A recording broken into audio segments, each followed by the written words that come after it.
Graça e paz, povo de Deus, programa Semeando Vida. Eu sou o pastor Cristiano Lopes. Bom conversarmos acerca da palavra. Pastor Márcio, paz. A paz, meu pastor, graças e paz você que nos acompanha. Aproveitar para mandar um abraço ao povo lá da nossa filial de Araruama, né, da nossa filial de Jardim Esperança. Que Deus abençoe vocês. Pastor, a Bíblia falava muito sobre perfeição, né? Sede perfeitos como é perfeito o nosso Pai que está no céu. E a gente interpreta perfeição como a ausência de defeito, né? Aquilo que é perfeito não tem defeito. Mas quando a gente vai para a Escritura Sagrada e a gente vê a Bíblia dizendo, né, para nós sermos perfeitos como o Pai é perfeito, isso não tem a ver com a ausência de defeito. Porque eu não conheço ninguém na face da terra que não tem algo que precisa ser aperfeiçoado, que precisa ser melhorado. Já está nele, mas tem que ser treinado, aprimorado, direcionado, gastar energia da maneira certa. Mas quando a palavra fala sobre sermos perfeitos, como Deus é perfeito, isso tem a ver com plenitude, com completude.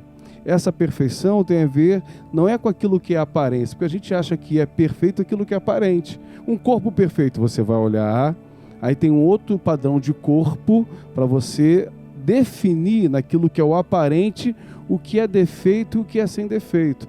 E talvez naquilo que é um gosto, o carro que você gosta é diferente do carro que eu gosto, a comida que você gosta, e a gente vai fazer comparação. Mas quando a gente vê a Escritura Sagrada e a gente vê o Evangelho sendo direcionado, essa perfeição de corpo, essa perfeição estética, essa perfeição financeira, daquilo que não é para ter defeito, a gente está frito. Porque constantemente a gente tem altos e baixos. O senhor, antes de ficar velho, tinha quantos quilos? O senhor foi magro, não foi? Então, pronto. Se a perfeição fosse a sua magreza hoje, né, o sobrepeso ou o cabelo branco, a gente vai se perder nessa estética. Essa perfeição que Deus está dizendo tem a ver com aquilo que é a completude, estar cheio, estar pleno. Paulo está dizendo assim: eu aprendi a viver contente com o que eu tenho. Essa plenitude de Paulo, esse container cheio, faz com que ele saiba viver com as dificuldades da vida. Hoje, pastor, o que mais tem são pessoas que estão vazias de Deus, vazias da palavra. Aí uma frase: o seu cabelo não está bonito, a sua roupa não ficou legal, o seu carro não é bom, o seu casamento não presta. Isso tira a pessoa do foco, porque cria-se uma comparação estética de uma perfeição que está muito além disso. Eu conheço pessoas que andam de Fusca, pastor, Fuscão, mas a pessoa está tão plena, tem tanta plenitude, completude, está tão cheio de Deus, que o Fusca é o que menos interessa para aquela pessoa. E conheço outros que estão andando de BMW, de Land Rover, vazio. Então a gente constrói um pensamento de perfeição, aquilo que a visão, a estética nos proporciona. Mas Deus está falando constantemente para que a gente possa ser cheio dessa graça, cheio dessa plenitude. Aí sim a gente suporta aquilo que vem como adversidade e dificuldade da vida. Porque tem pessoas que ainda não entenderam, pastor, que elas acham que coisas que vão encher, preencher, na realidade não é coisa nenhuma nessa terra. O que vai te encher é a presença de Deus. Aí as pessoas invertem o negócio. Busca a igreja, né, para ser cheio de coisas. Mas até consegue algumas coisas, mas continua vazio. Pô. O pior é que tem liderança que fez isso com a igreja. Que colocou Deus como se fosse dar um cheque assinado, porque agora é em nome de Jesus. E tem gente que gosta disso, pastor. Não, tem liderança que fez isso com a igreja e tem liderança que busca isso, né, cara? Não, pô. Que acredita nisso. Que acredita, né, e leva as outras pessoas a acreditarem. A gente tem muitos exemplos, né, pastor, na Bíblia e fora dela, trazendo para os dias de hoje, de pessoas que têm algumas coisas ou muitas coisas, mas são completamente vazias, são até perturbadas, se a gente pode dizer assim, né? Mas por quê? Não se encontrou, achou que essas coisas pudessem preencher. Cara, a presença de Deus faz toda a diferença, pastor, e o povo precisa entender isso. O que nós precisamos é buscar a presença de Deus.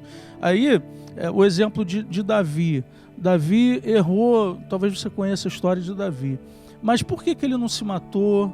Por que ele, não desistiu? Sabe, por que ele não tomou outra atitude? Porque aquele homem, ainda no seu erro, ele entendeu, cara, que ele precisava buscar mais de Deus. Eu errei porque não é que ele estava vazio, mas ele não estava transbordando. E aí ele falou, não preciso estar tão cheio de Deus a ponto de transbordar, porque eu estou cheio e ainda fiz besteira, então preciso estar tão cheio a ponto de transbordar. O que acontece hoje, pastor, é que as pessoas elas chegam num nível e acham que aquele nível está bom. Para Deus, cara, sempre tem mais. Sempre Deus quer derramar mais, sempre, sabe, você precisa se envolver mais. Aí você pega o exemplo do profeta Ezequiel, quando Deus manda ele entrar lá no rio. Esse exemplo que Deus dá, que as águas estavam no tornozelo, depois no joelho, nos lombos, a ponto agora dele não conseguir mais colocar os pés ali no chão e tá totalmente ali, né, à deriva, vamos dizer assim, mas nas mãos de Deus. Aí a gente precisa entender, Ezequiel já era profeta, mas ele não tinha vivido uma experiência dessa com o Senhor ainda. A gente está falando para pessoas aqui que já viveram algumas experiências, mas não todas, querido. Deus tem sempre mais para fazer na nossa vida e através da nossa vida. E para isso eu preciso estar tão cheio a ponto de transbordar, pastor, a ponto de quem está do meu lado sentir essa presença que está na minha vida. E aí eu contagiar cada pessoa que está perto de mim com aquilo que é a presença de Deus, né? A gente vê muito isso hoje, pastor, dentro da igreja, né? O evangelho, eu não falando mal de nada disso, mas o evangelho foi deturpado, exatamente como se colocou a princípio. A pessoa agora serve a Deus para ter prazer, né? Deus vai proporcionar o carro para que ela possa ter prazer, a casa para que ela possa ter prazer. Paulo está dizendo que ele se contenta com o que tem. Sei ter fartura, estou de Fuscão, estou feliz. Estou de Lamborghini e estou feliz, não importa o que eu tenho, o que importa é aquilo que eu sou. E nessa construção hoje as pessoas não estão prontas para encarar os problemas da vida. Porque Jesus ele vem falando de um evangelho e disse assim, olha, no mundo vocês vão ter aflição, mas tem bom ânimo, porque ele venceu, então vocês também vão vencer. Ele diz que para nós buscarmos primeiro o reino dos céus, e as outras coisas vos serão acrescentadas, e fala que a cada dia tem um mal, e as pessoas não estão prontas por o mal do dia. Aquilo que é o mal do dia, por que eu não estou pronto? É porque eu não estou cheio. E quando eu não estou cheio, quando eu não estou pleno, quando eu não estou completo, as dificuldades e problemas virão, as imperfeições da vida virão, porque ninguém veio à vida a passeio, e eu não consigo suportar. Muitas pessoas foram geradas dentro do evangelho, pastores, líderes hoje, que não conseguem serem contrariados, e o próprio Satanás leva para o pináculo do templo e diz assim, olha aí, ó, eu vou te dar isso aqui. Se você, e a pessoa acha que prestar culto para Satanás ou para o diabo tem a ver com você se tornar satanista. Não. Às vezes uma atitude, às vezes algo que você compra, às vezes uma construção de pensamento já fez com que você quisesse ou desejasse ou pensasse naquilo que ele te mostrou. Ah, não, eu quero um carro igual aquele, eu quero um cargo igual aquele. E sem perceber, já está prestando um culto, seja na internet, na televisão, uma conversa que é mais satânico do que talvez você está dentro de uma igreja satanista. Porque aquele que está dentro do bar hoje, né, de repente você vai lá e evangeliza, ele aceita Jesus. E aquela igreja que é feita naquele bar, agora é uma igreja, deixou de ser bar, graças a Deus, não, porque de repente ali agora, o que é falado, o que é ensinado, o que é liberado, o que é profetizado, endemonia muito mais do que liberta. E talvez tenha um bar ali, você evangeliza e o cara se converte de verdade, naquilo que é a verdade do evangelho. E às vezes a gente não consegue ter esse discernimento, pastor. A gente precisa entender que a plenitude é algo que está completo, né? Está cheio. É diferente de perfeição. Perfeição, nós nunca vamos ser perfeitos. Mas você pode ser pleno em Deus, né? O próprio apóstolo Paulo ele diz assim, ó, o bem que eu quero fazer eu não consigo, mas o mal que eu não quero quando eu vi eu já fiz. Pô. Ele está dizendo das limitações que todo ser humano tem. Mas nem por isso ele deixou de ser cheio de Deus. Ele era cheio, cara, de Deus, cheio do Espírito Santo. Na verdade, pastor, a gente acaba se inclinando para onde está o nosso coração. Então, as pessoas que têm buscado coisas, é porque o coração dela está inclinado para aquilo ali. E aí, quando Jesus fala assim, ó, busca em primeiro lugar o reino de Deus, as demais coisas serão acrescentadas.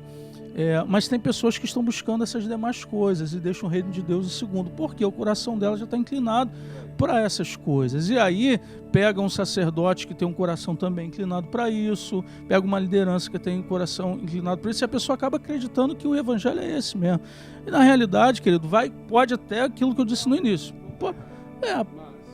Mas pode, não é isso, porque você vai continuar vazio, pô. Vai continuar, sabe, sem viver essa plenitude do Senhor. Infelizmente, é um tempo que nós estamos vivendo, e eu creio que isso vai piorar, né? Você que está nos ouvindo só precisa saber, querido, o que você tem comido, do que você tem se alimentado, porque isso pode trazer vida ou pode trazer morte. Que essa palavra encontre morada no teu coração. Deus abençoe sua vida, tua família, em nome de Jesus. Paz do Senhor.